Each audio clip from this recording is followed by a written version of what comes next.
Welcome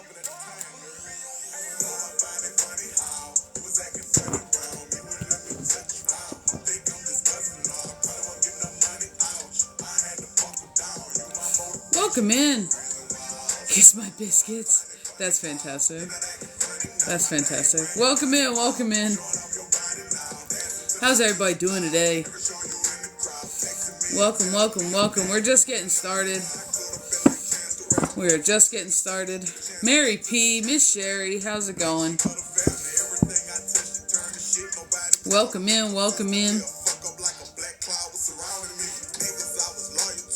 How's everybody doing today? We are just getting rolling.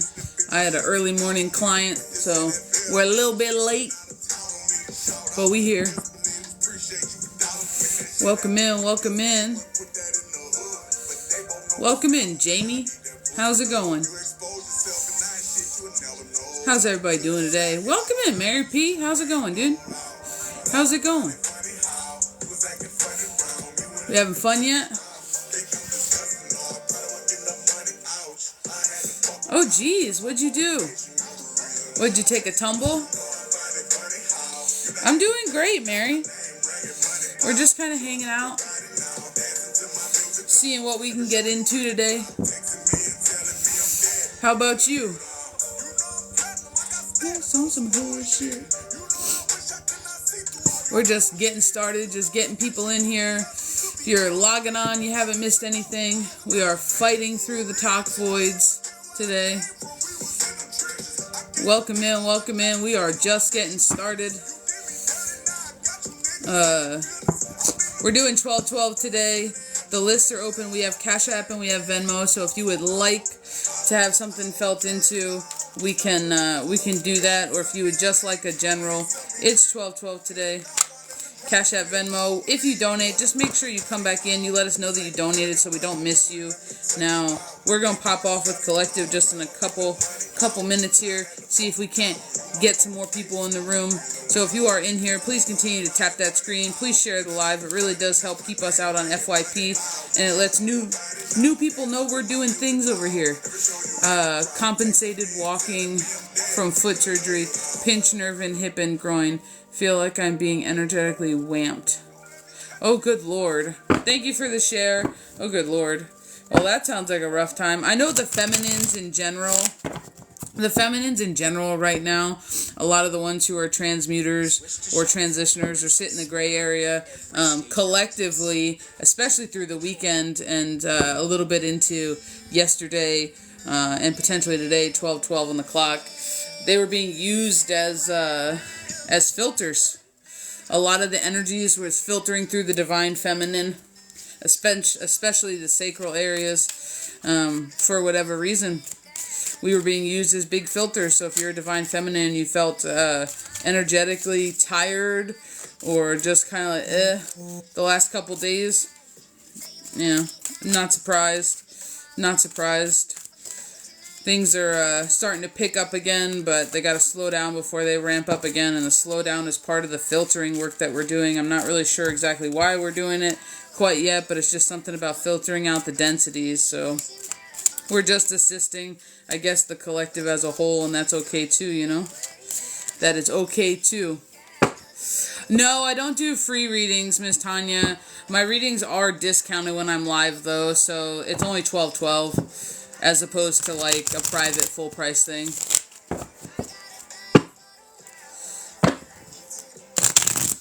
So if there's something you want to know, we have Cash App, we have Venmo, and it's just $12.12. And we'll get into it and we talk until Spirit's like, alright, that's enough.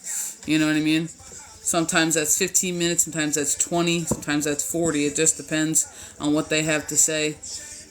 And at the moment, I don't cut them off, Welcome in, guys. So the list is open. We're doing Cash App. We're doing Venmo. It is 12:12 today. If you would like a read, if you would like something felt into, or if you just want a general, you want to know what's going on. That's what we got going on. We're going to pop off with Collective here. If you're in here, please keep tapping that screen. Please keep sharing the live. It really does help keep us out on FYP. I cannot say it enough. It doesn't seem like it's a big deal, but that's what keeps this getting pushed, We are, but all reads are paid reads. So regardless of if it's a yes or no, my team just doesn't answer yes or no. So it would end up being a full paid read regardless. So it's 12-12. Yeah, no worries. You always get more than what you originally think you're gonna get. I don't know why my team just enjoys it that way, you know. So guys, list is open. We got Cash App, we got Venmo. It is 12-12 today, and I think I'm going to go pop off with Collective, and we'll just kind of see where it takes us. How's that sound? So, alright.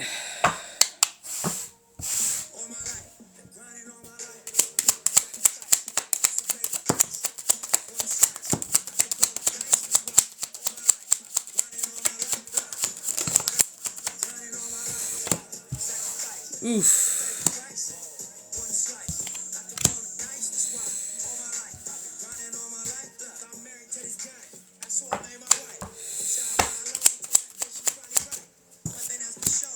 I think a lot of people in the collective right now are starting to realize what their worth is, what their energy's worth, and what it's not worth.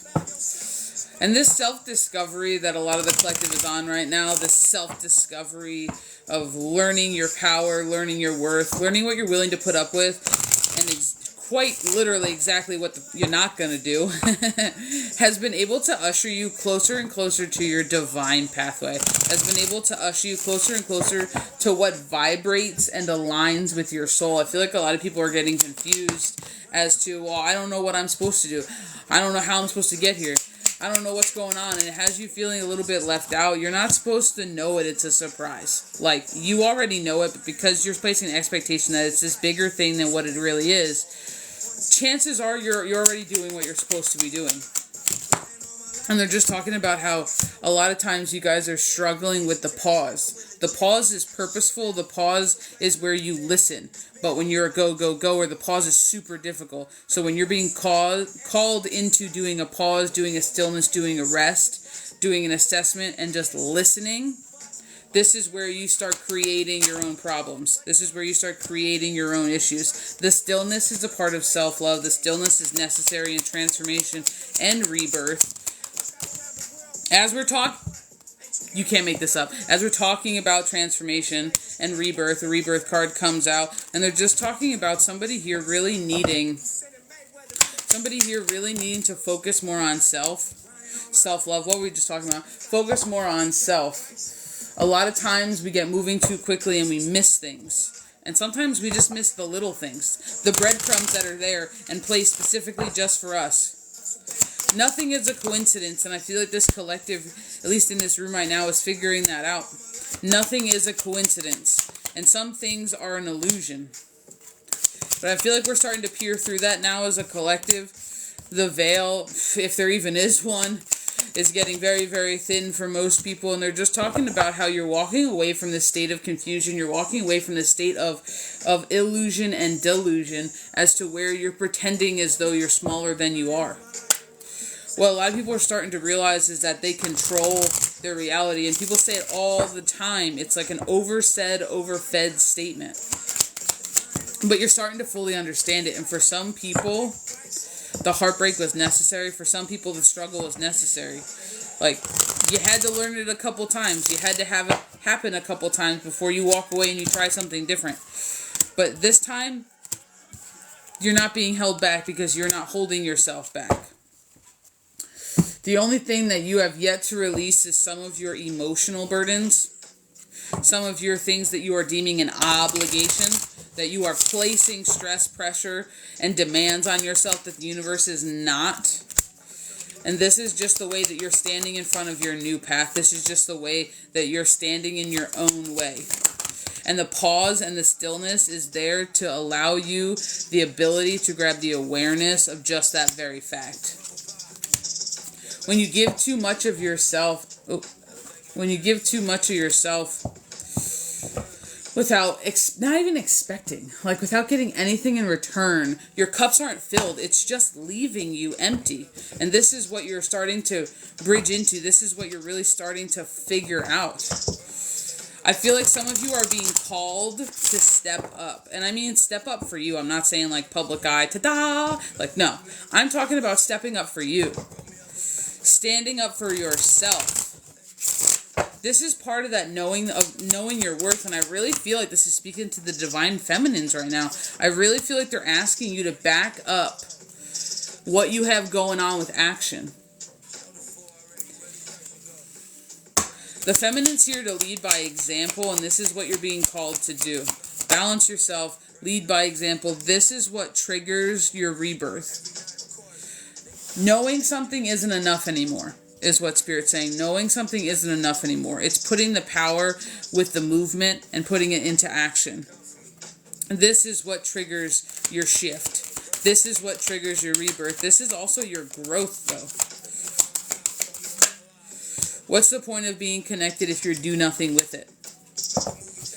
And for some of you, I talk about this a lot with my clients. For some of you who feel as though when you get connected, you lose touch, that's 100% the truth. It is 1,000% the truth. In order to truly be connected, you have to disconnect from the things around you. And it does not mean that you stay in hermit mode and you hide away. That's not it. But you see it for what it is, so therefore you can't participate in the illusion of what it was. And that's what you're bridging through right now. As we're talking about movement and balance, we have the movement card that just threw out here when I wasn't paying attention. We just threw out here, and it's 44. 4 and 4 is 8. This is your inside, outside. This is your as within, as without kind of a philosophy here. It's a mirror. Two halves of one whole. Somebody is striving for reciprocity in more ways than one. 12:21 on the clock. As we were just talking about mirrors, that's a palindrome for you. 12:21 on the clock over here. I feel the need to tell somebody in here, get ready to receive. Because the more that you see the truth in others, the more you see the truth in yourself. And I feel as though you're getting at the point where you cannot stand to be in front of people with masks. You cannot stand to sit by while you know the truth. And now you get to apply that to yourself. I feel the need to tell you that you get to apply that type of energy, that type of, I don't even want to call it anger, that type of dissatisfaction to yourself. You know what you know, now what are you going to do with it? This is the task ahead of you. You know what you know, now what are you going to do with it? And this, paired with the fact that the divine feminine is filtering a lot of excess energy in the collective, it's about to be wild. It is about to be wild. There's a lot of things coming into play here, and there's a lot of things that are changing big time for you. So if you are somebody who has been waiting for the change, open your eyes. You are the change. And I know that sounds so silly, and it sounds so but that's the truth, because you create your reality. So when we start talking about free will, that's exactly what they're talking about. You create your reality. It's not, I give you A and B, which one do you want? No. It's really understanding that you have the freedom to will anything. To will anything into existence, to create anything. And they keep bringing me back to it. That's the third time I've heard that this weekend, about free will. You're freeing your will. That's exactly what it says, from the construct in the boxes and the limits that have been placed on it by society. You're actually reaching into true freedom now. Not what somebody tells you freedom looks like. Not the freedom of choice. Not the freedom of this. No, just true freedom. Mind, body, soul, true freedom. That's what you are bridging through. You're learning to use your will in a positive way. So what do you want to create? What are you going to will to life? What kind of reality are you going to put in place? This is the kind of power that you're wielding, whether you realize it or not. You have the ability to put an end to something, and you have the ability to start something better. This is what makes you the Queen of Pentacles. This is what makes you that grounded, balanced feminine. And for my masculines out there, my guy, you have feminines too. You have feminine energy in you as well.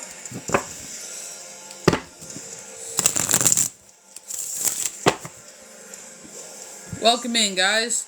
Welcome, welcome, welcome in. Thank you for all the follows. We're just getting started. The list is open if you guys would like a read today. We have a Cash App, we have Venmo. If that's something that you are interested in, we can do that, not a problem. Just make sure you come back in, you let us know how you donated so that we don't miss you. I never want to miss anybody on the list. So how's everybody doing today? Are we having fun yet? Is everyone having a good, what is it, Tuesday? Is everyone having a good Tuesday? We doing big, big things. Welcome in, welcome in. So, what's the words? So, for those of you who may be new, we do have an intro to candle magic class that you can take in your own time whenever you see fit. And we do have that posted on the website. We are putting together a sigil class.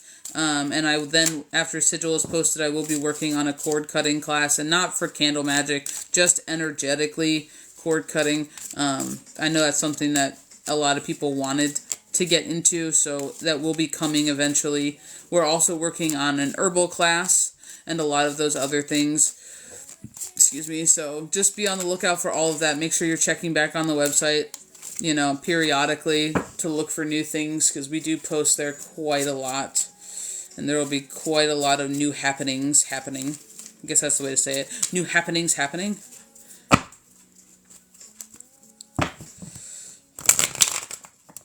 Oh, Lord.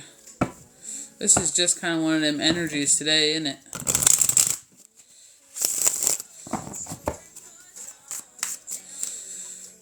Oh, Lord. Oh, Lord. Oh, Jesus. If I can get the cards together today, we might be able to do a little something. We might be able to do a little something. Oh, Lord.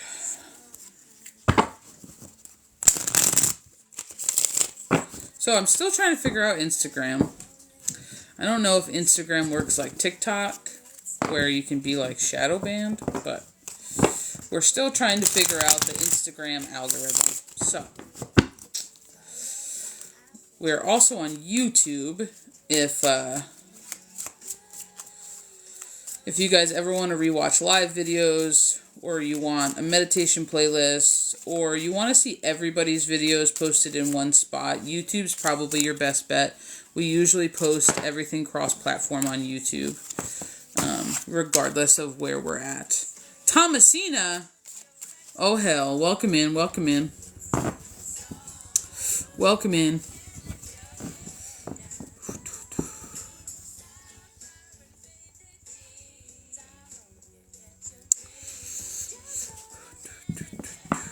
How you doing, dude?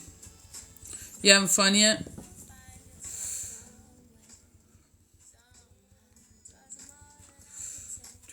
I might end up going out and back in, because I feel like the energy just shifted real hard. Like, mad hard, and we might be in a void now. That happens sometimes. How's your day been?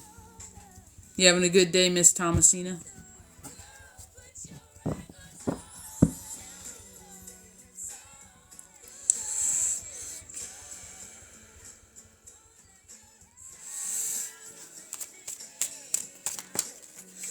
Oh, Lord. Boring. Boring is good.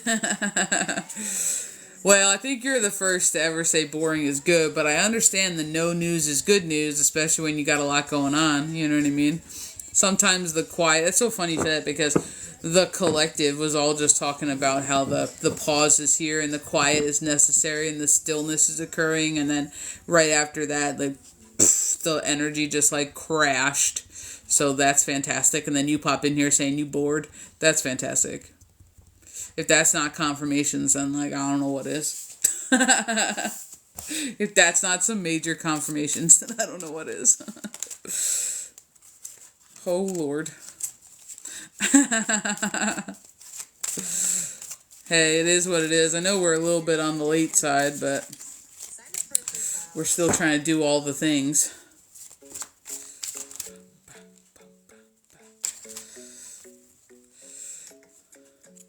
Do you have any questions, Thomasina? While we're hanging out, waiting for others. Do you have any questions?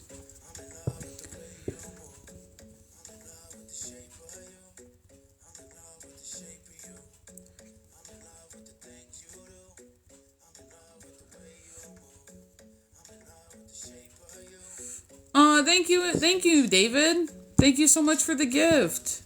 Welcome in, dude. We're just getting started here. We're kind of fighting the TikTok boy just a little bit. Just a little bit, and the energy shift was wild. But we're here. We're here. Can I tell you more about how I communicate? So I'm kind of a weirdo. I communicate in a lot of different ways. I'm eclectic. It started off hearing, I think, for me mostly, when I started realizing what it was auditory sounds. Sometimes they were really clear and sometimes they weren't at all. Sometimes they were mumbles, and it was like I was hearing a radio, but from behind a wall, kind of a deal. And it was sometimes hard to understand what spirits were saying. But then if I think back before that, I was getting images. I just didn't realize at the time that my images were anything special. I just figured they were my child imagination going wild, until I sat down and was like, oh, and then it made a lot of sense. I would say that the more I started working with energy and the concept of that everything has energy, because I've always been able to see auras, which I didn't really realize I could do. I always thought that was cool when somebody else could say that they could see auras, and I didn't really understand the philosophy behind it until I was literally in the middle of school, and people would stand up by because we had, by the time I got to middle school, I want to say middle school, maybe high school, freshman high school maybe, a lot of the blackboards were swapped to whiteboards. So a lot of times the teachers were standing on an all-white background, and I took a lot of AP and honors classes. Almost all of my classes were honors classes. And so it was a lot of lecture classes, and it was a lot of heavy knowledge classes where they're all the time and it's not just busy work. So a lot of times they would be up at the board, and then about half hour into class, staring at the teacher, kind of zoning out. Usually the teacher would start glowing, and it would start getting wild in the middle of class. So I think that was something that developed kind of randomly, but that did trigger my want to figure out why that was happening. So I did the deep dive, you know what I mean? And then as far as communicating with dead people, it started in dreams, and then it started with lower level things. I could always see a lot of shadows growing up, and I didn't really understand what it was. I just figured, I was being a baby, you know what I mean? I was being a little scaredy cat, I just was oh, because I knew I wasn't afraid of the dark. Dark didn't freak me out or anything like that. But I never liked hallways. I never liked walking down hallways. I always just felt like I was being chased. Same thing with stairwells. If I had to walk up a stairwell or down a stairwell, I always felt like something all of a sudden quickly whooshed behind me. So it was always something kind of like that. And I think that had a big part in how I developed. Because I think the fear energy that I had when I was little caused my ancestors to step in, my grandparents, my passed on loved ones to step in. So that's why my first communication with a dead person that I remember was 5 years old, and it was my grandfather. And he showed up in dreams at first, and then he actually started bothering people that I knew, but I didn't really understand it. So he started bothering my best friend's mom at the time, and she hadn't shared with anybody that she could see dead people. but he kept bothering her, and she kept hinting at me that I knew who he was and that I could see him. And she was like prodding me, and I remember being like, I don't like, and she told me later on when I was in like high school, like freshman in high school, when I asked her, when I started really developing my abilities again more in my like teenage years, and even when I went to college, I called her and I was like, hey, do you remember when you saw my grandpa and blah, blah, blah, blah? And she was like, yeah, do you remember when you asked me if you could do this? And I was like, what? I like had completely blocked out, I guess, the questions that I had asked her, which I have like zero memory, but she was like, oh yeah. And then now a lot of that makes sense.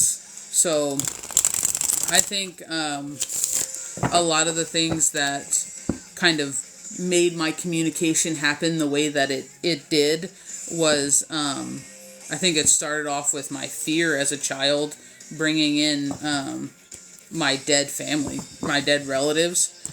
And then I remember being, I don't know, maybe like 13. I remember being 13 and going to the library and getting a library card. Because we had like, I don't remember if we were 13 or if I was 15 when we had a computer in the house. But no, I think I was 13. And we had this big Dell computer. And I remember trying to look stuff up on there, but like, I feel like Google was just starting, and they're like, you had to kind of know a web address. Like, it was kind of weird. Like, search engines were just getting started. Like, so it was kind of hard to just search random things. I remember a lot of times, YouTube was like the place that you would go to like search something, which was weird because you would try to see if it'd pull up videos.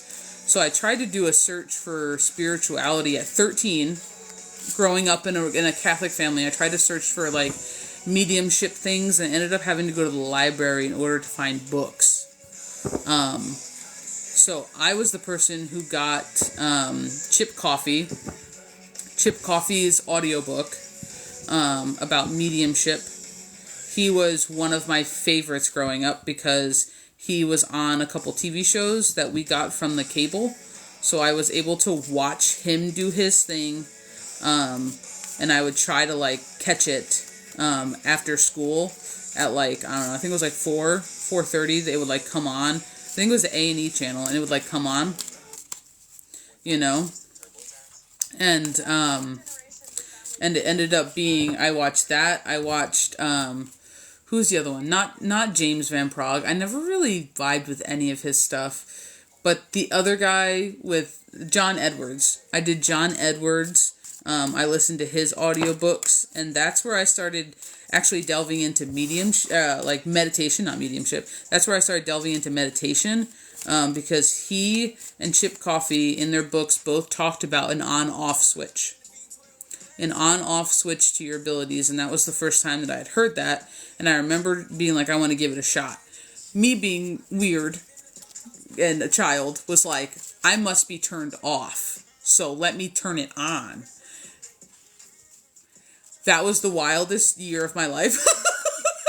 That was the wildest year of my life as a child, because I remember going to school, doing what I had to do, and then quickly, like, every second in my room with headphones on, trying to listen to this book and trying to go through, like, meditation. And I did, like, the normal, like, weird child things. I, like, convinced my mom to let me get a Ouija board and then I used it once by myself, which apparently they say you shouldn't do. So I remember doing all this. I worked with Saint Michael, like Archangel Michael, when I was like 13. Somehow I knew to call on him and create a circle. So there goes that, where he was blessing my board. And then I was like, all right, cool. I think I talked to my grandfather using the board once, scared myself, never used the board again. Tried to throw it out. It appeared back in my house, and it lived under my bed and in my closet for I don't know, like 15 years. And then I finally threw it out when my mom like gave me a box of stuff, and she was like, "You don't live in our house and you haven't for a while. Here's some items you might want." And I was like, "Why do you think I would want my glow in the dark Ouija board that I used once and then scared the shit out of myself with?" So I think a lot of people, especially even adults, sometimes when you're desperate for something, and I think this goes with anybody, you know what I mean? When you're desperate to understand, when you're desperate for communication, you do some not smart things. You just do some not smart things. And I think that a lot of times that's where people get into trouble. You know, the people who are really desperate for spirit communication. So then they try to go to all these haunted places and provoke spirits. And I don't mean you can't go to a haunted place, because people have died in every inch of this earth. So this whole earth is all haunted. But I'm just talking about how, like, the people will go that extra step to where you're taking it out of, you know,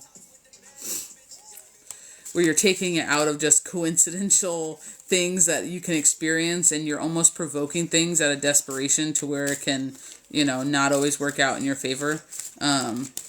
But I was definitely more naturally in tuned to things. I remember never being a trendy person, always being kind of that, like, tom girl, that, like, weird person who wasn't into anything else. So communication kind of trickled in for me. It started with mediumship and dreams. I think the earliest astral I remember was 7, and everything just kept zooming out and zooming out and zooming out. But I think a lot of people have, in my mind, a lot of people have similar stories where they just, I don't know, it just kind of developed in a weird way. I would say a lot of people sometimes develop their things from, like, heavy trauma. Like, I have a lot of friends who do mediumship or who drew spiritual things, and they were into drug use, or they were having hard times and got arrested and then turned their life around and realized, like, there's a lot that are surrounding like the heavy topics, and it's just because it's usually the energies and coping is usually why a lot of people end up in situations where they go that route. So I don't think anyone's story is the same, but I think it's surrounded by the same thing. A lot of times people just naturally are. And if you're not naturally drawn to something when you're a kid and act on it, chances are, as an adult, you sat down and tried to do something. You know what I mean? You tried to meditate. You tried to look into something. I'm sorry, I missed all of these things, you know. But I think it's the little things. I was just the weirdo who wasn't afraid to go to the library and take out 20 books on dead things, on spirits, on hauntings, on this, on mediumship, on meditation at 12. Like, and then I would take out 1 or 2 normal books that didn't make it, in my mind, I mean, I'm sure it was blatantly obvious to everybody else, but in my mind, that didn't make it seem so weird that a 12-year-old is taking out 4 books on mediumship and dead people. So let me get this one other, like, young adult, I don't know, book. You know what I mean? Like, this other book. But then if you notice, the other book is also kind of weird. It's, like, fantasy-based with, like, dragons, or, like, you know, like, there's just, like, you're just, like, looking around, like, there's a lot of cues here, like, that she's not normal. Books, the word is so heavy, like, damn, I gotta lift that, ? Audio helps to lift books. Who is they?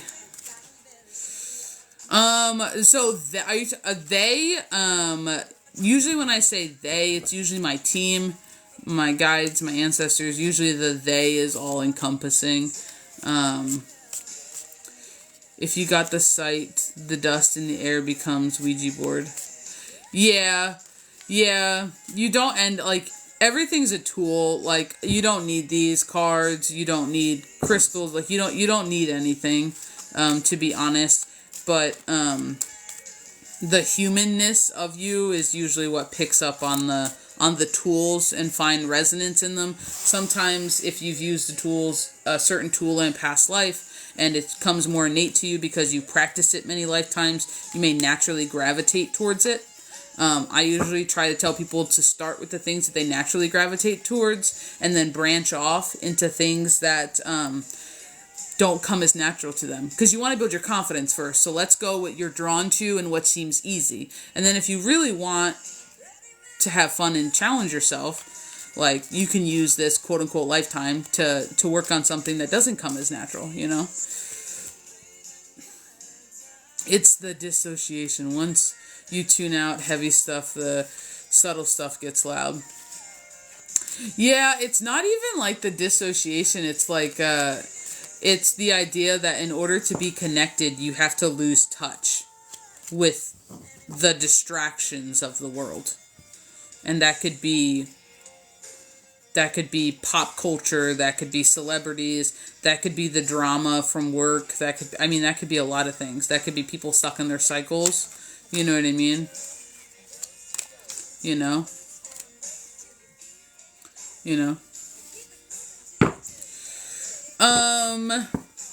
I would say the opposite. I would say trauma helps us get in touch. It helps us get in touch with ourselves. Because that's the whole point. Like, in my mind, a lot of people think they come here to help others. I truly am the person that believes that, like, the true healer is somebody that just leads by example and helps others learn to heal themselves, because true spiritual people don't want other people relying on them.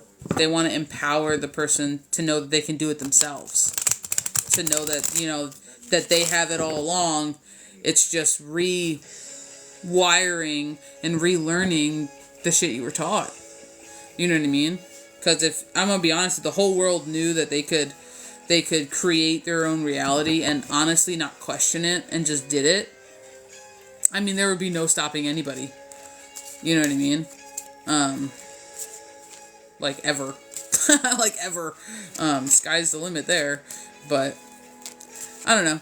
But that's, so I guess for a strict communication, that would, I think, is how my communication started. However, strict communication, it's changed over the years. It started after that with all images and mumbling, and then I went to a year of really trying to force myself to learn auditorily. Thank you so much for the follow.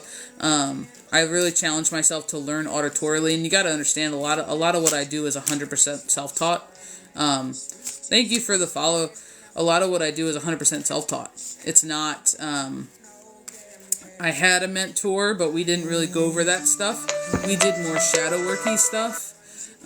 We didn't really do a whole lot of ability stuff, and that's just because we were the same but slightly different, you know? So a lot of the things that I've done, I've just done trial and error. I've been willing to make the mistake. You know, and that's usually what I try to tell everybody is, like, you got to be willing to fuck up. Because you'll learn so much. You'll learn so much in your fuck up. You know what I mean? I mean, I had a whole part of my journey where somebody convinced me that, like I had shit out to get me every second I moved and breathed, and, you know, they were trying to tell me that I couldn't go outside past 8 o'clock and this and that. Like, it was just all this crazy stuff. And just at some point you just look at it and you're like, no, that just doesn't make any sense. So I just share which works for me, and I've aligned myself with business partners who do the same thing. So we just try to share what we can, you know. That's why we created the website, to be honest. We share the books that we finished and we think, hey, this could actually help somebody. You know, we do the blog posts to kind of spark not only people's creativity, some of their passions on certain topics, but to also play devil's advocate with what you think you know. You know what I mean? Yeah. Was that bad energy messing with you?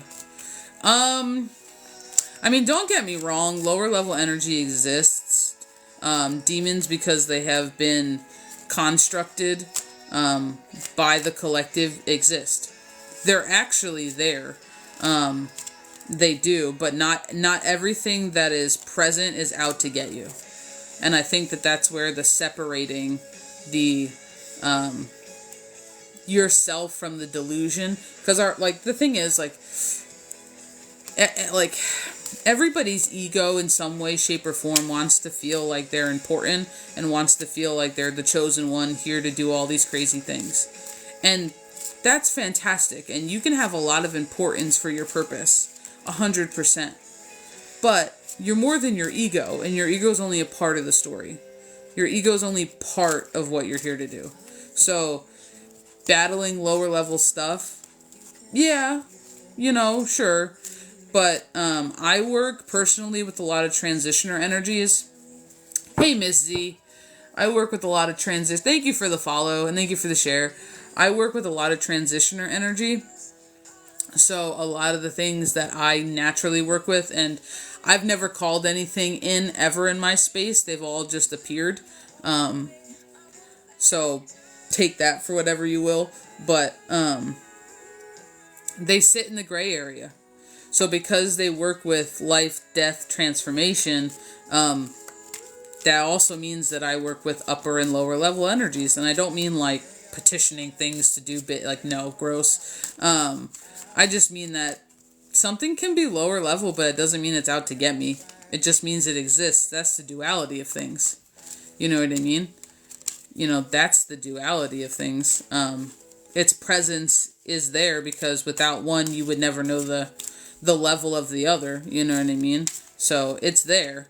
But I think when people get into the savior complex, which is a huge pitfall of the modern collective when it comes to spirituality. I'm the chosen one, and I'm here to save. I'm God's warrior. Fantastic.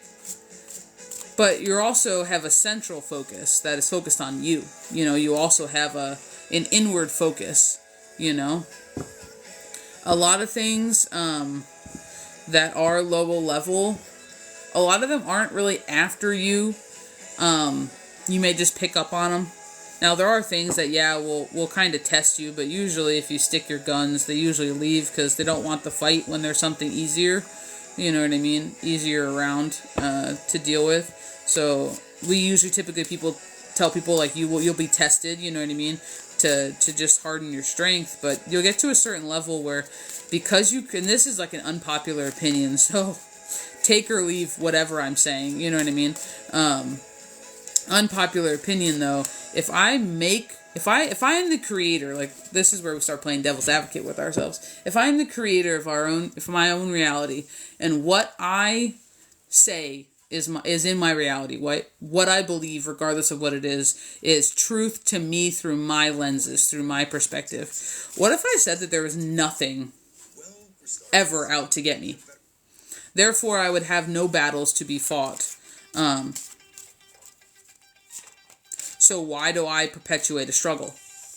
Why does my energy perpetuate a struggle if I can simply say that I don't have to fight? They're present because of duality, and we all know, but my life isn't day in, day out fighting them. Wow, that just takes the ego right out of it, doesn't it? So then what are you left with? Just you. Just you. You know what I mean? Like, it's tough, but sometimes you got to ask yourself the tough questions, because here's the thing, like, I feel like regardless of what you believe, religion, non-religion, spirituality, whatever, cultural beliefs, traditions, it doesn't really matter. Whatever you believe, if you're not challenging your own belief to steady your understanding, understanding, and your strength surrounding it, that is when other people questioning it can irritate you. If you get to a certain level of your journey where nothing you say or disagree with of what I feel to be true doesn't bother you, it's because you've already done it. Like, the reason that someone goes, well, like, we'll take Catholics, because I'm Catholic, so we'll take Catholics, right? Like, I grew up Catholic, perfect. Jesus died for you. Okay, cool. Well, then if someone starts challenging your belief in God or Jesus, you get offended. Why? You don't, like, if you need to be so steady in what you believe that you need to believe it to your core. The fact that you can get angry or irritated or agitated because somebody else is challenging what you believe just shows that you're a pit holes and pitfalls in your foundations of your belief. Because otherwise you wouldn't be questioning the sturdiness of the wall you built. You wouldn't be questioning the sturdiness of the castle you built. And that's kind of what we do, especially me and Keys of Wisdom 369, our business partner, and my bestie. That's what we do. And so we don't mind when people do that. We don't mind when people play devil's advocate, because we have truly done it for ourselves. We have truly done it for ourselves. And that's usually, I think that's what my team enjoys the most, my guides, my angels, my ancestors, is because I have woven together in my personal space what works for us. It's proven in our space that it works for what our concepts are, with the way our brains fire off, the way our beliefs work, the way our magic and our energy works. We do everything very ethically sound, but it's all inner-centered. It's all inwardly focused, and then we already know the reflections happening, right? I'm sorry, I need to scroll. I missed everything. Singing jellyfish and poisonous snakes aren't always nice. Yeah, but exactly. Exactly. Everyone has that larger-than-life idea of who their enemies are. 9 times out of 10, your enemy's in your friend's court. I hate to tell you. Why does roller coasters go up and down? I believe you put that. Oh, thank you so much. Thank you. Not many individuals understand the way you do. I have found that out, and it's hard for me to wrap my mind around, because in my mind I'm like a very simple, humble person, and I don't typically share my story really ever. I just don't really think it's all that pertinent. You know what I mean? Sometimes I think it comes off boastful, and it's not meant to, so I just don't really do it. But at least in a public space, like I'll share it in a private session or something like that. But I don't know. I don't know why. I feel like this is how my brain's always worked, and this is how it's always been. And I think that's why growing up, a lot of people have, and I mean in the collective, like a lot of in-tune people when you're kids. I think that's why a lot of times you have the struggles you have, and you kind of get in the trouble the way that you do. You're not nosy, you're curious. You're not asking questions to be aggravating, you're curious. And I tell people this all the time, I used to be the kid who used to piss off my teachers.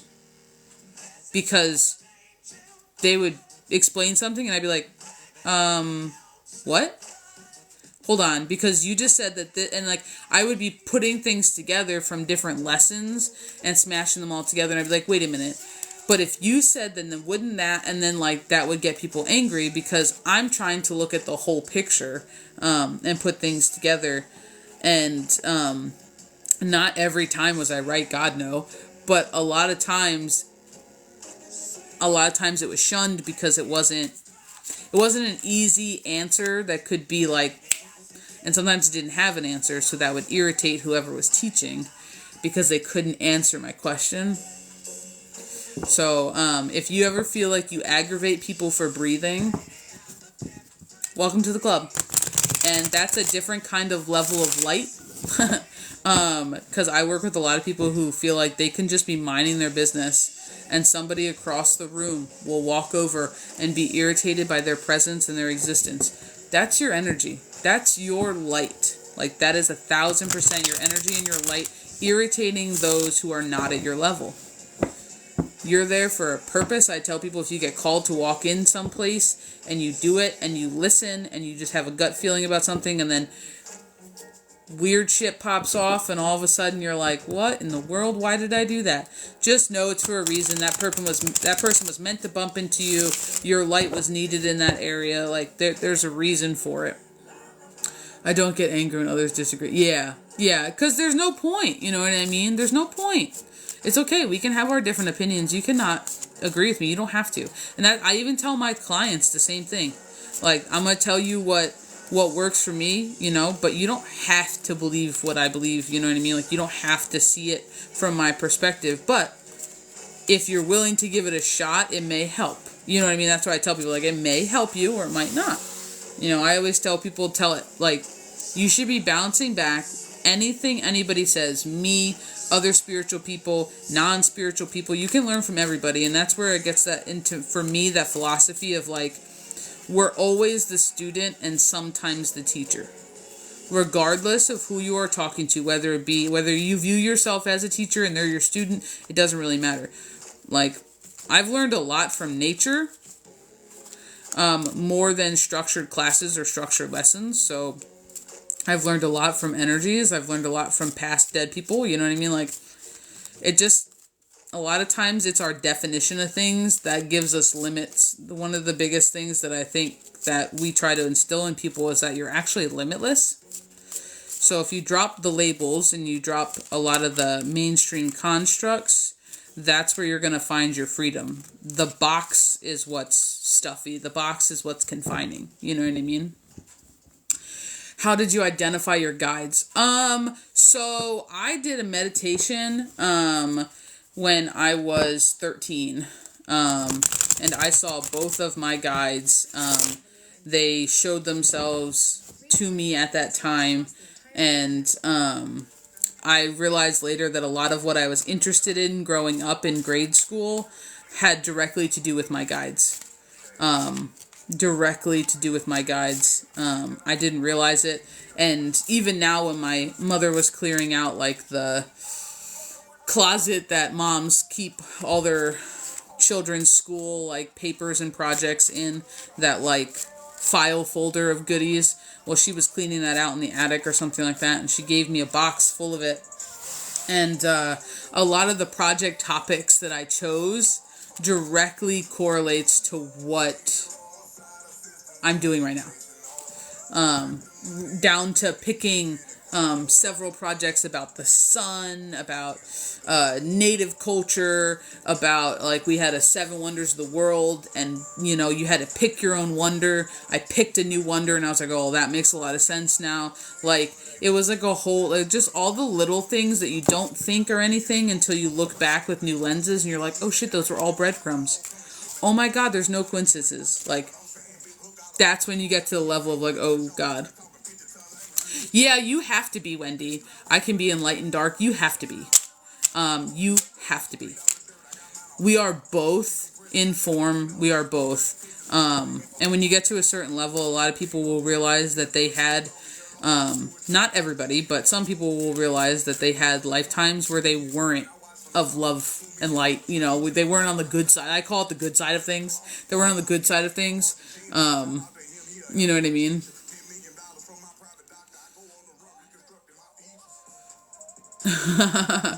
I didn't really like going to school. I went to homeschool. That's fine too. Erin, who's Keys of Wisdom 369, she homeschools.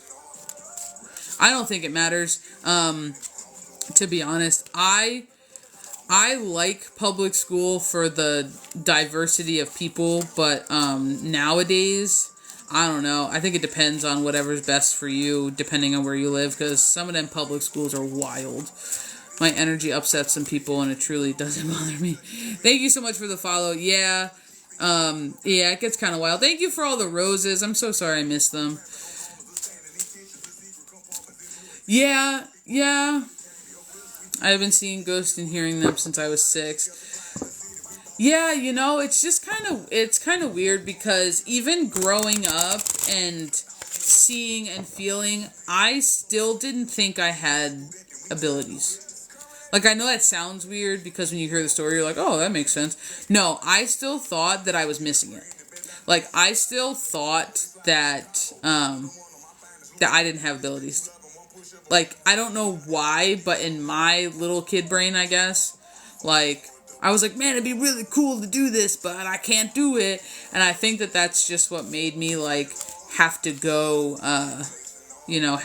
like, ham and start investigating, start deep diving, start plowing through things, you know, is just because something told me that I couldn't do it, and I wasn't already doing it. You know, I grew up in a different era than nowadays. I feel like nowadays it's definitely more widely accepted. I feel like when I was growing up, it was like just starting to like re-catch fame, I think, to where there were starting to be some TV shows, you know, like Supernatural was just coming out, like, you know what I mean? Like, I just think that there was like these little gap years, because I want to say like John Edwards and Van Prague, I think were like 80s. Weren't they in like the 80s when they were like starting to get big? And that Sylvia Brown lady. And then they like skipped a gap until maybe like the 2000s, 2010 maybe. And then it's like, it seemed like it started to take off again. So I think that has a lot to do with the collective shifts, you know, and where the collective's at as a whole. But I think definitely for it to be more widely talked about and discussed within the collective, it's definitely allowed more avenues for people to go. And there's way more research on things than even when there was when I was growing up, let alone stuff like that. But I always just tell people, like, you just take only what resonates with you from anybody that you watch. You know what I mean? Because you can do as much research as you want, but if you're still stuck in the research phase and you never apply or practice or try anything, you're going to be stuck there forever. So it's kind of just like you have to eventually bite the bullet and do something with it. Because chances are you know enough. You know what I mean? Chances are you know enough. You know? I was on stage with Sylvia Brown on the Montel show, December 2007. Oh, wow. Okay. That's awesome. I feel like I remember that, but not clearly. I feel like I remember that, but not clearly. With the floss, right? Or something. I feel like I remember that. But it's just one of those things that, like, just, like, I feel the need to tell people, like, just because they're, like, people are famous or they're large in the collective doesn't mean what they're doing, like, is gonna work for you. Like, everything has to go back to you, you know? So, like, James Van Prague was huge. He's, like, considered, like, one of the fathers of whatever, with a lot of books out and a lot of techniques, and I just don't vibe with his energy. I've tried to listen to a bunch of stuff. I tried to do a bunch of research. I just don't vibe with his stuff. There was a point in time where I vibed with Chip Coffee. I don't know if I would vibe with him anymore.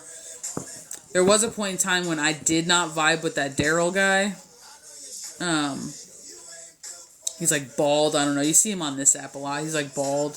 But then sometimes they'll use things for confirmation. So I really feel like it's not getting attached to any one thing, and it's just allowing what resonates and what is confirmed to be accepted, and not discrediting it just based on who it comes from, because we all have the potential to be a messenger for somebody, and that's where the don't shoot the messenger, I feel like, always comes in, is because, you know, there are some people even on this app that, like, I don't like their messages. They don't resonate for me. They're not the way I view the world. But sometimes you'll get something on an FYP that'll pop up, and the first line, you're like, wow, that's confirmation. Now, it doesn't mean the rest of the video is for you, but sometimes it's just like, boom, confirmation. That's what we were just talking about. Okay. So if you're willing to accept the messages and the confirmations and the breadcrumbs and stuff from everybody, regardless if you like the person or not, regardless if you follow the person or not, that's part of a different level of spirituality that I think that people don't realize. You know what I mean? Nobody says you have to like everybody, and we're certainly not all love and light. That is certainly not the case. So I think a lot of times it's just kind of navigating in a way that's natural for you. I don't usually discredit anybody, but just because I don't discredit somebody doesn't mean that that I'm gonna, eat everything they put on the plate kind of thing. You got to run it past you. You got to run it past your filter, and I call it your bullshit filter. You got to run it past your bullshit filter. I feel like my team's going back to the guides question because maybe we got off topic. But, so a lot of times it's our humanness that needs a character built around our guides. They need a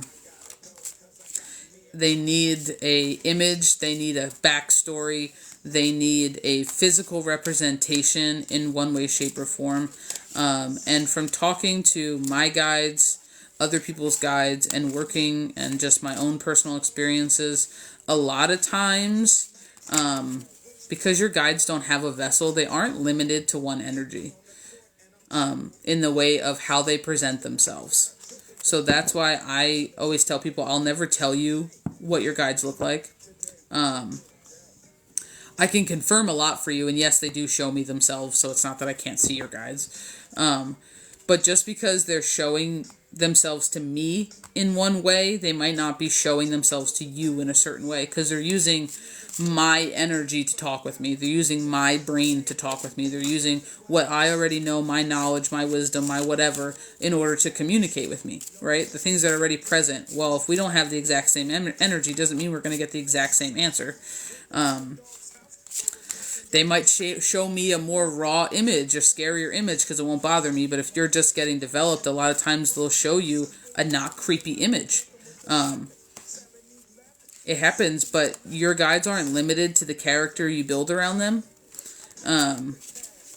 So I usually tell people that while the character's good in order to figure out a link between you and your guide, a lot of times your guides, especially your birth guide and you, have done this many times before.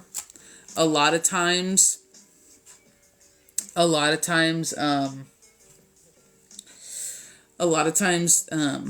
they'll pick a lifetime lived that resonates with them. I always say one of their favorites, but it's usually a time where you guys worked very close together and it resonates for you. Either you've been lifetime after lifetime in a similar existence, a similar timeline, or there's a reason they're pulling it back. And the easiest way I could probably say is like Native American. I can't tell you how many people say that they think they have some kind of a native guide or a Celtic guide or a Norse pagan-y guide, and that's just a breadcrumb for you. So if that's something you've always been interested in, I'm not surprised that your guide would be showing themselves in that way with that character. That's probably a lifetime that you guys have worked or lived together in close relation, and you've probably had a learning, striving relationship there as well. So it's going to hit the resonance for you on a lot of different ways energetically with your soul, but when I tell you, they're not limited to their character.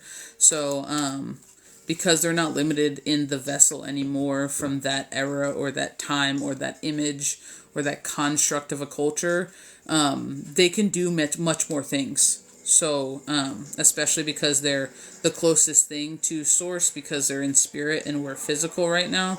I always just tell people, don't limit them. Like, I know people who have Norse guides, but their Norse guides can travel up the dimensions and go astral into some pretty high realms. Well, normally your typical Norse cultural person wouldn't be doing that. So a lot of times I usually just tell people, try not to limit your guides, because they are you and you are them, energetically speaking. So in limiting either yourself or them, you're doing the exact thing, vice versa. So by limiting them, you're limiting you. By limiting you, you're limiting them. So while our human brain needs a name, because names are huge, people get stuck on, what do I call my guide? What do I do? Blah, blah, blah, blah. A lot of times the name is either the name that they have held in that lifetime with that character, or it's a name that you guys agree upon. And your name could be anything. And some guides don't have a name because your guides are only energy. They don't carry the vessel. So therefore, their energy probably doesn't translate into English. I'm going to be 100% honest. Their actual name, which is the frequency that their energy floats around at and is known by, probably doesn't have an English word. Probably doesn't have a Russian word. Probably, you know what I mean? Probably doesn't have an earthly word to begin with. So it's just like, a lot of times I usually just tell people, as long as you're comfortable with it and you feel as though it's honoring your guide and not dishonoring them, chances are they don't care. I think I've only ever had one time when somebody shot out a name for their guide, and their guide was like, oh God, don't do that. Please don't do that. And I was like, oh, okay, we're going to think of a different name. It's a hard no. But so it's more about the relationship building than the label building. It's more about the conversation, because your energy, whether you're cognitively aware of it or not, knows your guides. They do. They know them. They've always known them. The energy introduces itself long before you can even pretend to utter a word or anything like that. So they're not needed. But our human brain, it humors our humanness, is the way that my cosmic guide will say it. It humors your humanness in order to give a name and an image, and it's so that you can help delineate the energies. But if you just wanted to picture all of your guides as a circle ball of energy, you would know the difference regardless. But it's more fun. I'm going to be honest, like, I think the human brain needs the diversity, it needs the creativity, but the backstory also bridges you into other lifetimes. It bridges you into having to research things, to be a little bit more creative. That's where a lot of times you start your deep dives. If anyone's ever been on a deep dive, especially surrounding deities, I feel like when I deal with my clients, a lot of times they'll start their real deep dives on their deities. I'm getting drawn to Norse paganism and I don't know what's going on. And then all of a sudden they start doing their deep dive and they're like, oh my God, I just realized that I think I might be working with Hela. Okay, perfect. Like, why do you think that? Well, I was doing this, and then as I was reading her story, I was getting all these resonant in my body. I was getting goosebumps, and then I had this dream about this woman coming to me, and half of her face was, okay, perfect. Those are all confirmations. Like, but this is where you start to get to work with your energy, your confirmations, your frequency, your resonance, your intuition, and you get to have fun with it. It starts bridging the gap into your joy frequency, and when you're sitting in that frequency of joy, you can do a lot as far as manifesting and forward movement and self-discovery. Those are a lot of fun things to do. A lot of times what ends up happening though is that that I usually just tell people, try not to get stuck. You know, I think a lot of times we get stuck in the pitfalls of the ego. You know, I'm from the 12th star, you know, straight on till morning, Peter Pan, and you get stuck in one label. You're more than just that one label. That label is just a piece and part of the greater perspective of what your actual energy and soul is. So I tell people, like, you know, that's great, but that's not all that you are. That's not the only thing that you are. That might be one lifetime, that might even be 3 lifetimes, but that's not all of you. It's just a piece and a part of you. There's a way larger puzzle. So it's okay to get, you know, excited and feel invigorated by things, but we just don't want to get stuck. You know, that's the pitfalls. GL, nice profile picture change. Eyeballs. Hello, hello, hello. I'm so sorry. I missed everything. That helps. Oh, thank you. Good afternoon, Mandy. Good afternoon. How many guides do we have? Do they each have a special role? So it depends on the person. I have not met anybody who is in this life who doesn't have at least one guide. And to be honest, I feel like most people have 2, and they're usually presenting themselves as a masculine and a feminine. I've never really met one person that doesn't at least have one represented in each gender. Whether they're present at the time or not. Everybody for sure that I've worked with and who is interested in this type of things or whatever, all have at least a birth guide. Someone who has been there from the second you out the womb. And yes, the sound effect was necessary. Out of the womb. And usually a little bit before then too. Sometimes they've kind of followed you down. And they're typically the ones that grew with you. They've watched your entire life. And that's usually the first one that I try to get people connected with. Because that's the one that's going to feel more like home. And a lot of times people find that one the hardest to discover.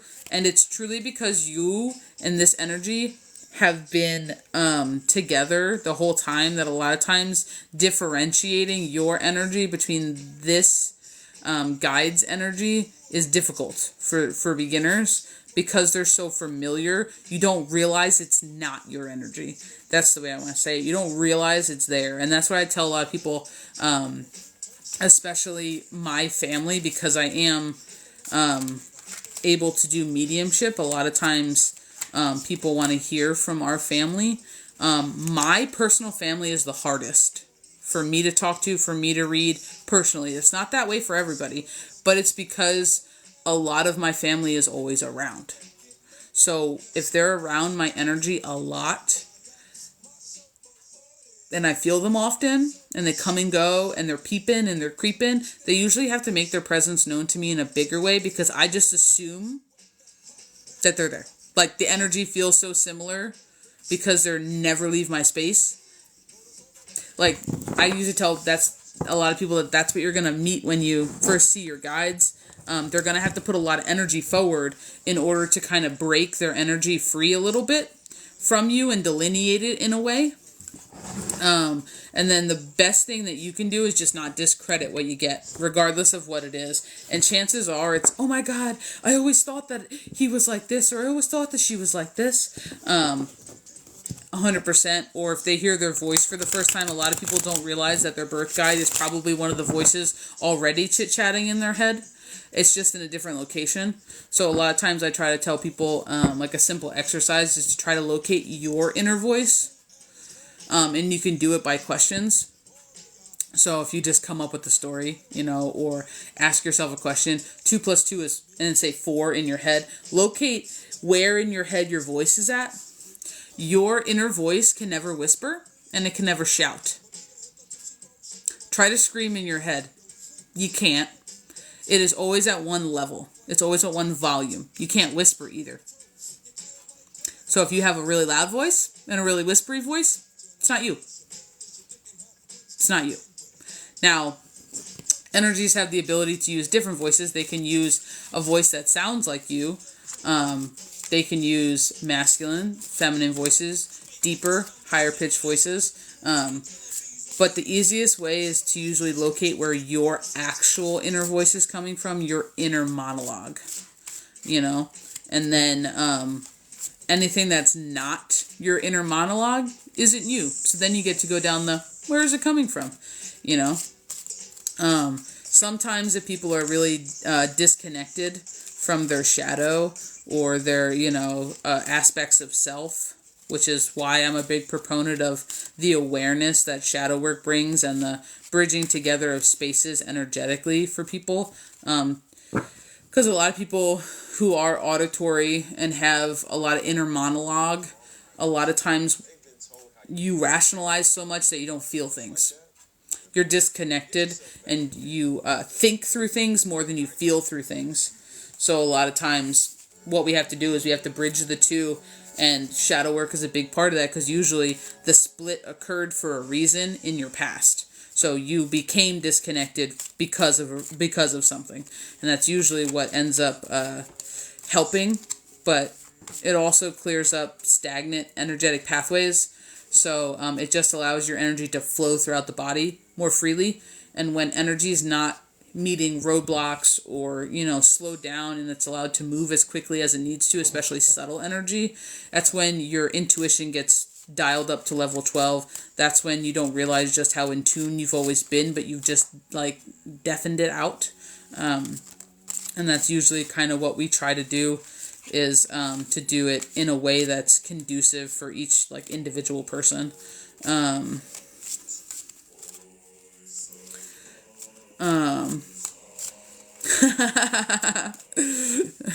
Well, you're the first I've ever met.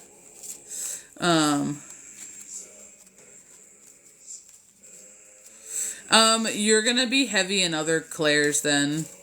If you truly have aphantasia, it doesn't mean that your guides still can't use that that type of clairaudience, but they might be heavy in the clair knowing. You could use images, you could use feelings. A lot of times I tell people that when they're just beginning, their instincts or their intuition is only going to warn you when something's wrong. So a lot of people, when they first start being like, I want to feel into my intuition, how do I trust my gut? Well, your anxiety can also be present in your gut. Your fear can also be present in your gut. So sometimes someone just be like, listen to your gut. Sometimes that's not helpful. For some people, that's just not helpful. It's just not. It's just not helpful. So it's usually like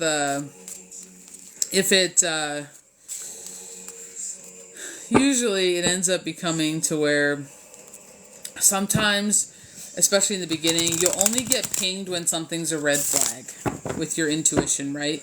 So some people are like, does this feel good or bad? Like, tell me how good this feels. A lot of people were just starting to work with energy and their feelers is what I call it, your feelers. You'll be like, oh, it doesn't feel like anything. It doesn't feel like anything because it doesn't feel bad. So your like intuition's not having to warn or alarm you about something.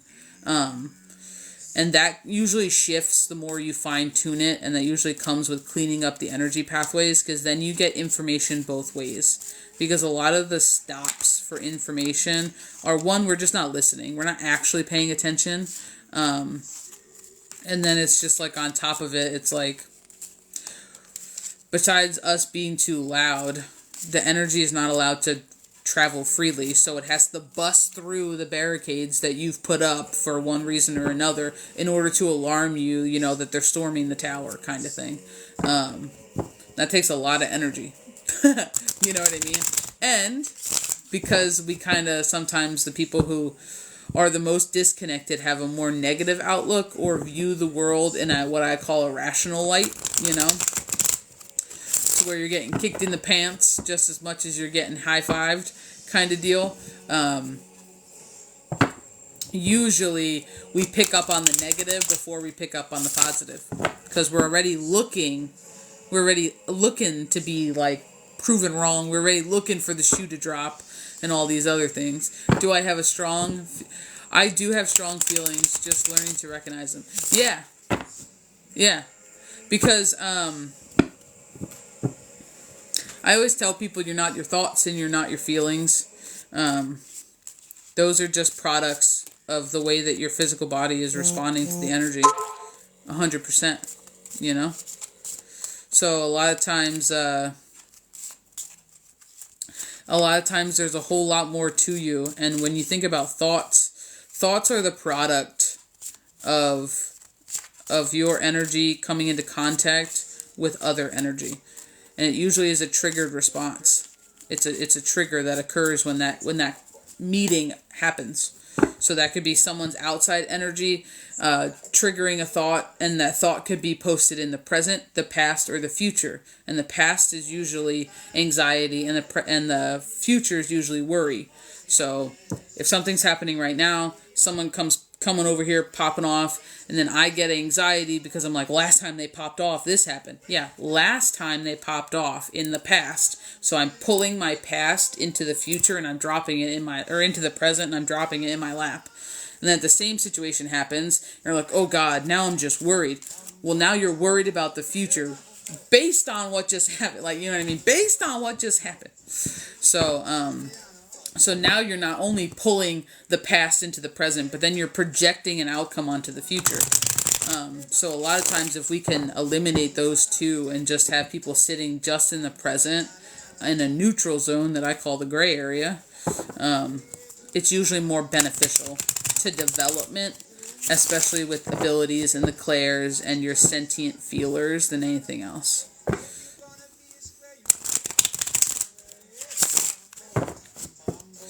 I thought that we're supposed to solve it as we slam into it endlessly. Damn. Life is a metaphysical TikTok box.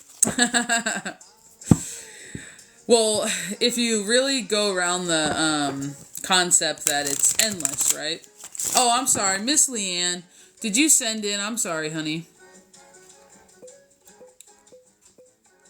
Did you send in? Are you in here? I'm sorry. I just got a notification. Then there is no end to the journey, right? Like it's forever continuing. The only thing that we're changing is our physical form. But I have been having a lot of ear ringing and 333 everywhere. Alright, you want me to feel into your earring? You want me to feel into your earring? Is that what you would like? Crazy dreams. Okay. Alright. Alrighty.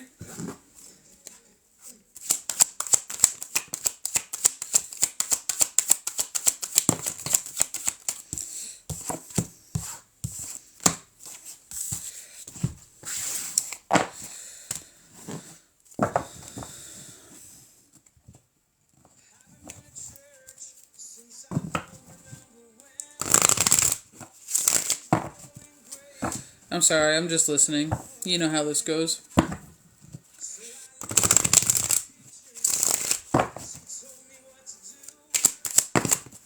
I really just feel as though I feel like they're amping you up on purpose. I'm going to be 100% honest. I feel like they're amping you up on purpose. 1,000%. I feel like they are getting you irritated. They're getting you aggravated. They're getting you stressed that you're missing something on purpose. Because I feel like the whole point is you haven't missed anything and you are still holding on to the heavy that you could be doing it wrong. Is there something you're avoiding doing, changing, or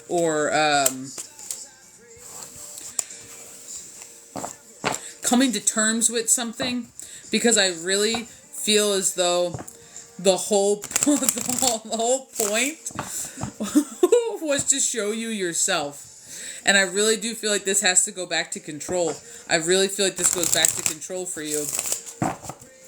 Because you can't get it. So then now it's become almost a hyperfixation. God damn it, why can't I get it? God damn it, what am I missing? You're not missing anything.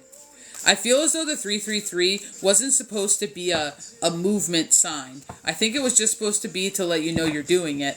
And then you kind of swirled a little bit.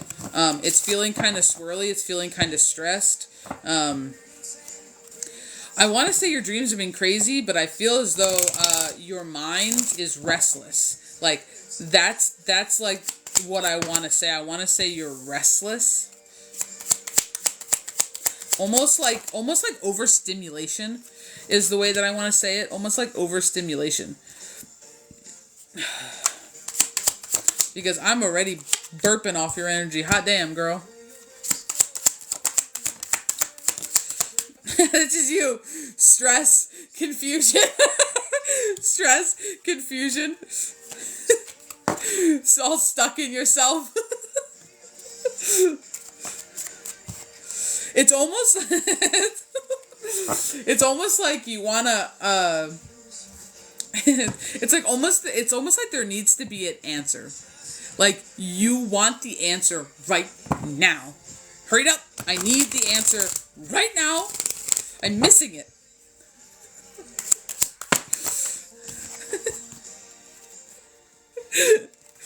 Dude, they have you with all the burdens still. And the refusal to let them go. But they're all self-placed. Like, these burdens are all you, that you're missing what they're telling you, that you're doing it wrong, that you couldn't, like, you are literally being like, I'm battling. I feel like your guides would be like, what are you battling? Like, I feel like your guides are asking you the question, like, what are you battling? What are we battling here? Like, I feel like your one guide's like, we're not are you fighting her? We're not fighting her. Why are we battling? Like, it's almost hysterical. They're showing you how much you battle yourself. They are giving you something to reflect on. Your willingness and your eagerness is keeping you stuck right now. Because instead of allowing it to unfold and having patience, we're controlling the speed of which it unfolds. And we're stressing ourselves out. We're stressing ourselves out.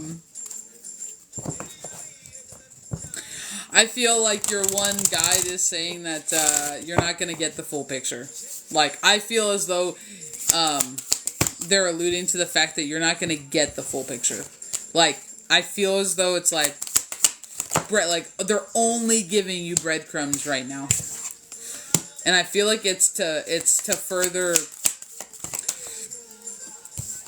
further like instill. Shut the patience card. The patience card. Can you see that? Can you see it? Can you see the word patience? The patience card. I feel like it's to further instill your healing. I don't feel as though, while small revelations will trickle in if you don't try too hard, because I feel like right now you're almost trying too hard to where you're missing how simple it is, but it's almost like it's so simple that can't be it. Like, I feel as though that's the energy. Like, it's so simple, but that can't be it. And literally, like, the wisdom's going over your head. Like, the dreams are crazy, but what's the calm in the crazy? Is what they're kind of saying. What's the calm in the crazy? I feel like this is really all a ruse, and I mean to say that in the best way, but like, I feel like this is all a ruse for you to see yourself.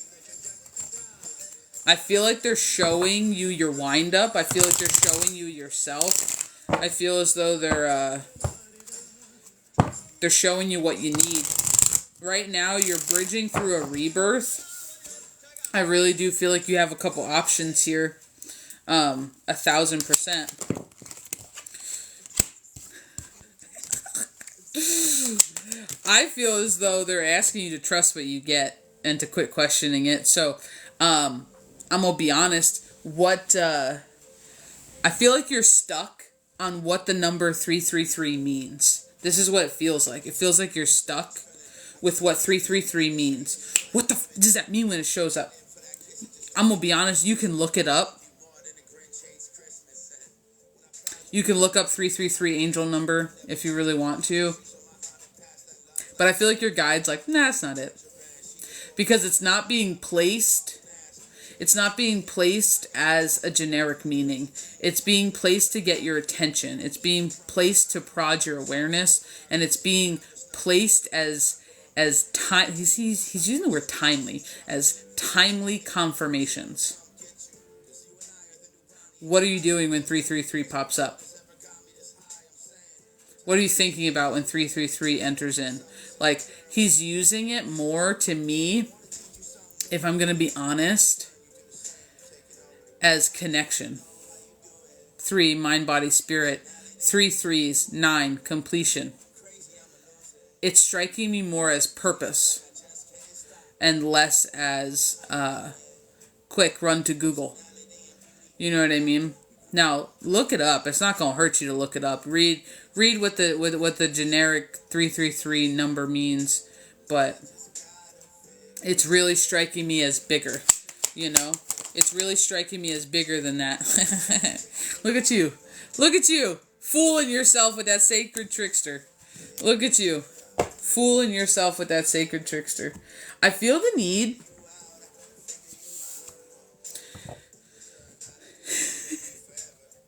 I feel as though this is so kind of shitty because it's like you're really excited.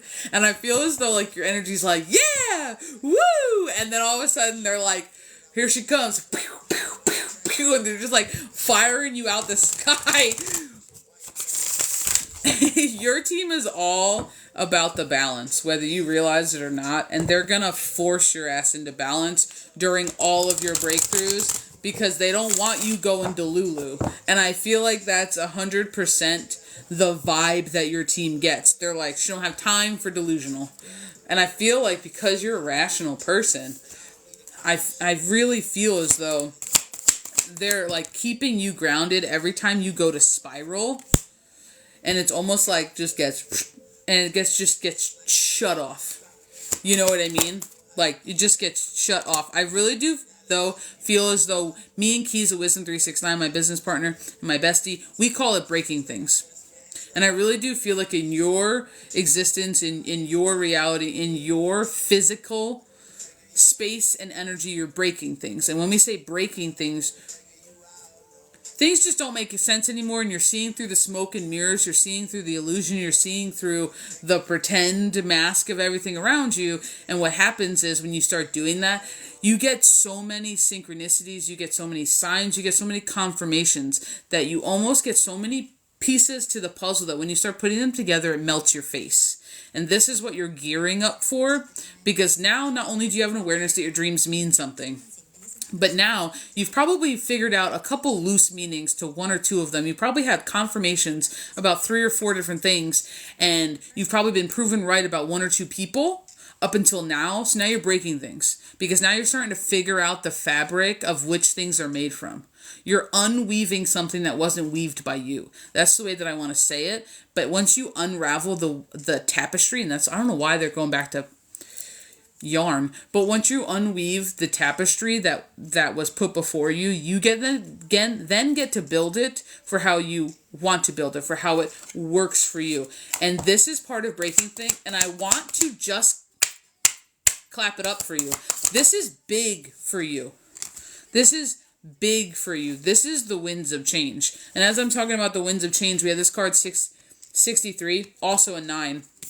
And then shut up, this card 36, also a 9. You're doing exactly what you're supposed to be doing. Shut up, 54, also a 9. If they are just giving you confirmations, dude, you stressing. You stressing, and this ain't nothing but a thing. You are stressing. The same with this in. This is for you to gain clarity on yourself, where you're at, and they're giving you all the signs that you're breaking shit. You're seeing through the smoke and mirrors. You're seeing through the illusion. You're seeing beyond it, and I call it the universal truth. You're not just seeing your perspective on things as you the character, you the mask, you the LeighAnn. No, you're seeing the universal truth of just what is. Neither good, neither bad, just gray area. And when you start to do this, and you are okay to the point where it's not eliciting an overwhelming triggered emotional response, it's exactly what you're supposed to be doing. But, because you are a purposeful person, you want to know the why behind it. You're not there yet. You're not there yet. This is the beginning. This is the beginning. You're not there yet. Soon. I feel the need to say soon, but I'm going to tell you right now, every time my team has ever told me soon, it's been a long ass time. It's been a long time. They'll give you breadcrumbs along the way, and you're like, yeah, it must be soon now. And they're like, nope, soon, like soon in the soon. And you're like, what does that mean? They're going to dangle in front of you exactly what you need to see, because they're triggering your shit on purpose. They're triggering your shit on purpose. As you have the Tower out here. I feel the need to say it's the Tower of Change, though. I really do feel like it goes in with this Temperance card. It goes in with you getting everything back in balance. It goes in with you doing everything as you're called to do it. This is your know better, do better moment. This is you learning. That's your Hierophant card out here. As we're freaking talking about balance, the Two of Pentacles. You got a lot coming in. And the part of flowing is having the awareness. Right now, the only thing they want on is your awareness of. The only thing, thank you for the follow. The only thing they want on is your awareness of. So as you sit here and as you have all these face melts and you start peering through the illusion and you start clearing out the smoke and you're seeing all the mirrors, that's the way I want to say it, as you clear out the smoke and you're seeing all the mirrors clearly, they only want the awareness of. They'll show you what to do with the awareness when time comes, is what they're saying. We'll show you what to do when time comes. Right now, your lesson is to be aware and be patient. Because I'm going to be honest, they're going to drill in your ass patience, whether you want it to happen or not. Because they're saying that's one of your biggest adversaries right now is your inability to be patient, because stillness is not productive. And because you have goals and you want your goals now, you're not willing to be still. But in stillness is where awareness comes. So if your goal right now is to have as much awareness as possible, that also means harnessing the stillness, and that also means harnessing the patience. I feel as though for you, they're really bringing halves of a whole together. I don't know why. I've had the Lovers card out here a couple times, but I really feel as though it's more self-love here. I feel like it's self-care. I feel like it's the self-love that comes with release. And I just feel as though this is your beginning. Like, you're not even close to the end. And I feel this is you getting back in touch with self. This is you getting back in touch with your team and with spirit as a whole. This is going to be opening up new doors for you, is what I feel like I need to say. Shut up. Ooh, Child just comes on.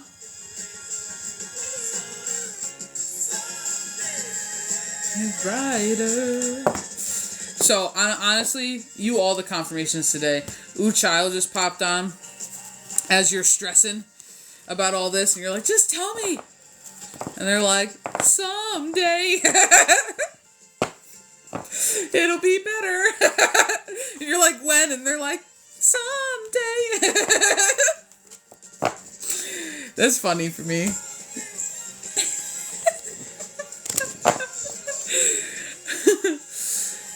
But you're 100% right. You're seeing what you're seeing. But they're saying you're also missing something else too. They just keep seeing more than meets the eye over and over and over again. And I feel like that has to do with your signs. So I honestly feel like there's more than just 333. I feel the need to tell you to bridge out of numbers too. Numbers are the beginning, but I feel as though there's another pattern here that they're wanting you to bridge into that's not just numerology and not just divine digital roots or anything like that. I really do feel as though there's something else. And I want to say animals. But I just feel a little hesitant with that. And I'm kind of curious why. And I'm going to see if maybe this is the deck. If I can figure that out. Well, maybe I'll do this one. Maybe we'll do this one.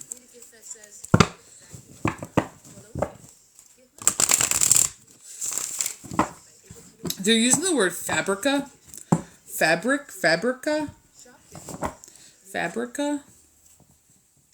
And now they're talking about webs. So I feel like this is just one of the signs that they've gotten your attention with, and they know it. So now they're reverberblasting is the way that I want to put that, which is, I've never used that term in my life. They're reverberating by blasting it everywhere in your reality. But as you elevate, so do the signs. So they've tried to catch you with other signs, is what they're saying.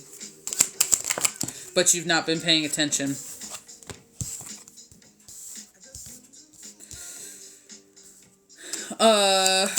Things may feel a little bit hectic for you, just in energy in general. And that's 100% because you're in the middle of transition. You're not on one side or the other. You're traveling through the storm. And this is exactly what they're trying to have you realize. So while you're traveling, they're using signs, and traveling can be physical, but I really feel like it's more emotionally based, to be honest. And I feel like it's more healing based. Yeah, your abilities are coming in, but everything's tied together. It's not singular. So I feel like as you're traveling, they're giving you little, I'm going to call them bumpers. It's almost like when you start drifting. Oh, 333. Oh, okay. Oh. And it's just keeping you on track with where you're at. It's keeping you on par. Because I feel like you've asked for it. As we're talking about traveling, shut up. As we're talking about traveling, not only do you have the Eight of Cups, which is the moving on card, and Cups is emotions, so more confirmations, but you also just got dropped out the Six of Swords, which is physical transition, mental transition, but it's also healing and moving on. So you have 2 movement cards. And I feel as though you're really harnessing a lot about yourself. It's surrounding emotions, but it's also surrounding your passions. So I don't know if you are currently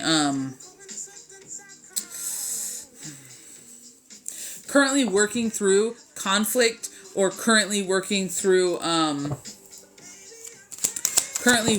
and like purging through things with another person. Or it's just the masculine energy within yourself. But I feel the need to call you in a crossroads. I really do. I really feel like you're in the middle of where everything gets kind of rowdy, because now you're not by the bank. You're all the way in the middle of the ocean traveling, and you get to decide which way you go, because you can't see land on any side of you. And that's what the bumpers are for. It's because for you in this lifetime, this is uncharted territory. And I feel the need to say that you're one of the filters. So I don't know if you caught that video that I put out, but I put a video out, I don't know, like a day or 2 ago. The Divine Feminines through the weekend, and particularly yesterday as well, and still today, but yesterday was a pretty big day. You were being used as a filter. So your energy was used to transmute energy in the collective. A lot of feminines were feeling the down and out, and they were feeling tired, like actually tired, not like energetically, like it's because you're helping to usher in a transition, because you are at a certain level in the Divine Feminine, because you are naturally a transmuter, and your body naturally does that. You were one of the few, whether you realized it or not, who got to help the collective. But you also had a day of holy hell tired. And you also probably had a day of like, I don't want to do shit because I'm exhausted. So I'm not surprised, but, yeah. Things are amping up for you, but it's just because you're right in like the middle. You're right in the middle of everything. Yeah.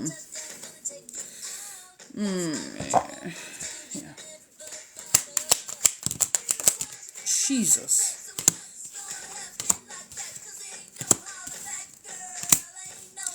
You have the healing card, transformation card, and determination. So you're just in the middle of your phase, bro. You're just stuck in the middle. So keep on going. The only way out is through.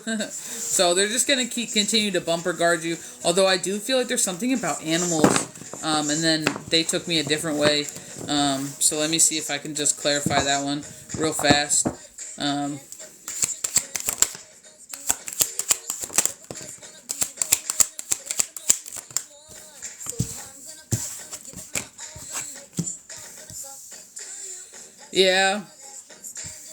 Yeah, so you just missed a couple signs regarding animals, so don't panic about it. They'll bring it back round, but just know that you can bridge out from numbers. You know what I mean? Just know that you can bridge out from numbers.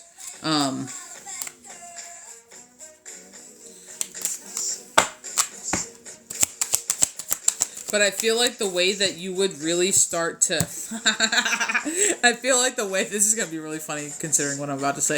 I feel like the reason that sometimes you miss the softer signs and they have to punch you in the face is because you sit in your masculine.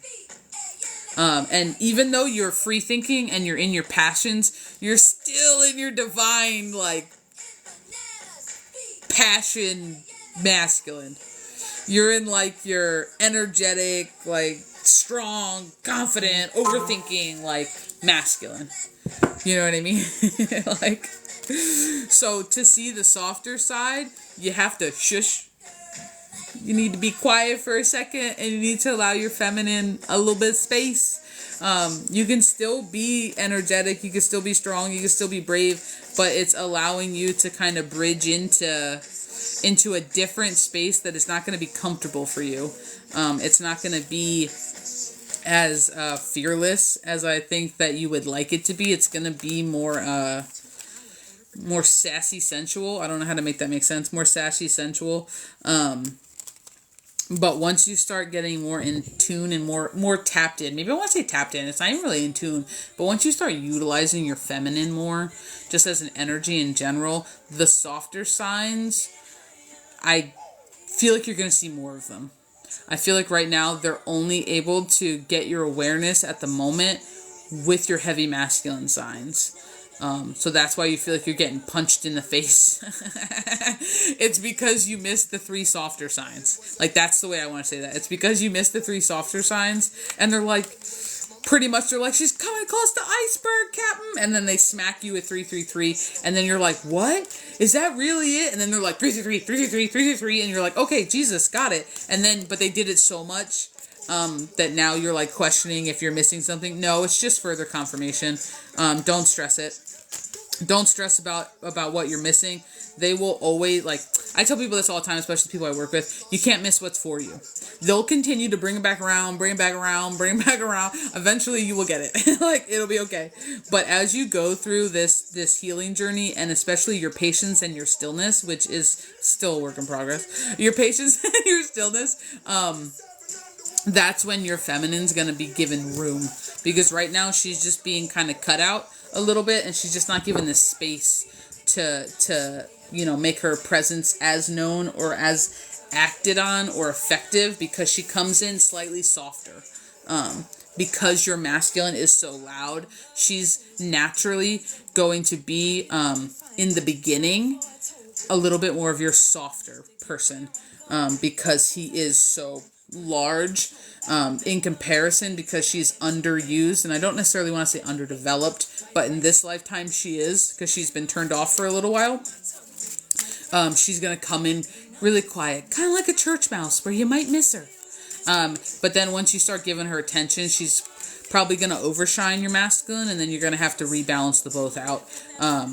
But so that's coming. That's part of what you're bridging into, is simmering the masculine down. So I really encourage you to stay more present, and don't be casting in your mind into the future, and trying too hard to rationalize everything. Because a lot of, when we get into energy and spirituality, a lot of what we rationalize and a lot of the energies we pick up can't actually be contained or understood by the human mind. That's why we say understanding instead of understood. Because sometimes your soul gets it and your brain's lost. Because it's such a large concept that it can't, a lot of times in its entirety, it can't be understood by the human brain. We would melt. So sometimes just knowing that you're not going to get your desired outcome, sometimes that just simmers down the rational part of the masculine, whose desire is to figure everything out right this second, because he's rational enough to know that that's impossible. It's possible, but it's impossible. I don't know if that helps or not, but that's what your team's saying, and I feel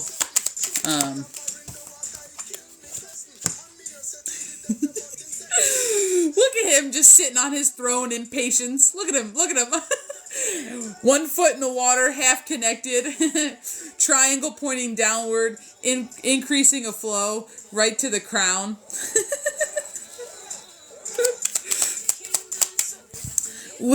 Weeds sprouting up your abundance, showing your connection behind the sacred geometry behind it. Like, they're just all talking about your connection. There's that 9 again. There's that number 9 again. You got all the confirmations. Yeah. They're just keeping you chugging along. Somebody just called you Charlie Brown. That's weird. Somebody just called you Charlie Brown. When I said chugging along, I heard somebody in the background go, Charlie Brown. I've never heard that phrase before. I mean, I've heard Charlie Brown, but I've never heard chugging along Charlie Brown. So that's weird. But I hope that helps me, Miss LeighAnn. I don't know if you have any other questions or anything like that, but I keep missing the football. That's fantastic.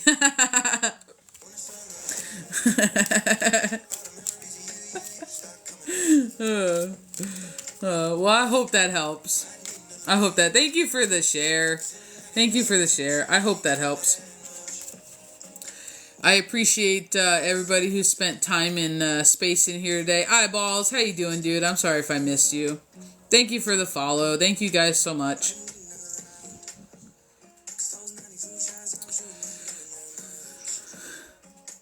No questions. All right. Well, I hope you have a great rest of the day. We will be on later tonight around 8:30 Eastern Standard Time. So if you guys would like a read, we'll be on at that point. Welcome in, Mr. Nick. Yeah, for the most part, I try to come on at least once, but typically twice a day, if I can, at minimum for like an hour. Sometimes clients, because everyone, the clients schedule, as they can, as they see fit. So sometimes the times are different, but I usually try to let people know as much as possible. So we usually shoot for around like 11:30 Eastern Standard Time in the morning, and then I usually try to shoot for like 8:30 after everyone's like done with dinner, you know what I mean? Oh, well, have a good time. Thank you, I appreciate you being here. So guys, we're also on Instagram, and we're also on YouTube. We also have a bunch of links in our link tree, so go ahead and check everything out so that way you don't miss anything. And there's a lot of things that are free, so check out the website. We have a free tree of knowledge, which if you're somebody who's all about the wisdom, all about the knowledge and the learning, that's a great place for you to be. Not only do you have a collective read every Monday, 100% free, doesn't cost you anything. You also have posts every Wednesday and every Friday that are on a whole slew of topics.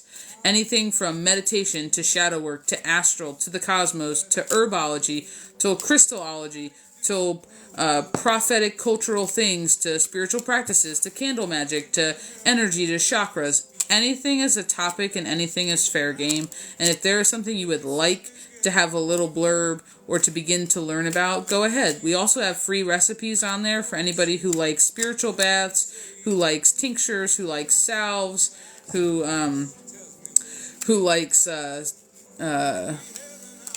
charm bags, herb satchels, candle stuff. There's a whole bunch of stuff on there. It's 100% free. It'll never cost you money to be a member, and we don't spam your shit. But it's a really cool place, and you can earn points. So if you're a subscriber on either my page or Miss Keys of Wisdom 369, you can gain 5 points for every month you're an active member to either of our pages, and you can double up. So if you're a subscriber to both, that's 10 points. You can also gain points from the handmade shop. We have a spiritually made handmade shop, which does like candle kits and bath teas, handmade macrame with crystals. There's meditation sound frequencies. There's also spiritual classes. We have an intro to candle magic class where you can go through and learn all about the colors and the setup and tension and focus, and you get 13 pages of notes with a 3 hour plus video on how to do everything. You also get a recipe for a protection candle. There's a whole bunch of stuff on there that is beneficial to you guys, and the handmade shop is dollar for dollar point system. So you spend $5, you get 5 points. 10 points, $10. Same thing, so on and so forth. Every time you sign up for a service, you also gain points. We're just trying to make things affordable for you guys, and points equals money off of services. So right now it's like 200 points is 20% off any service in our shop.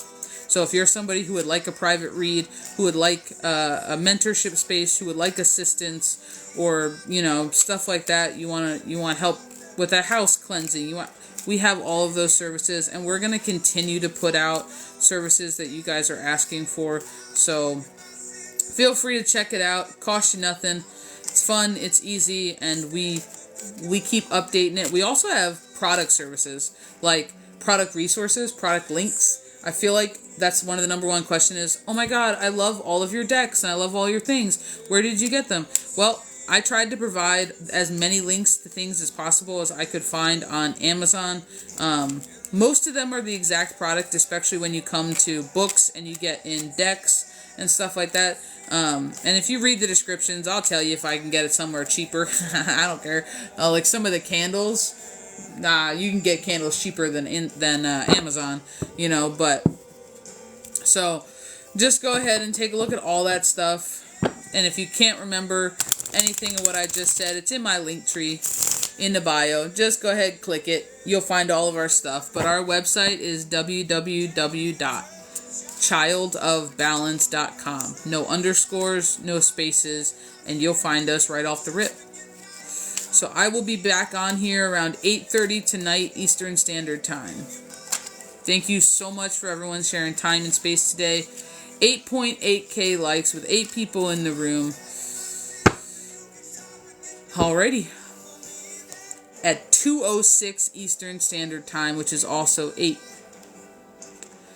I will see you guys later on. Thank you so much for being here.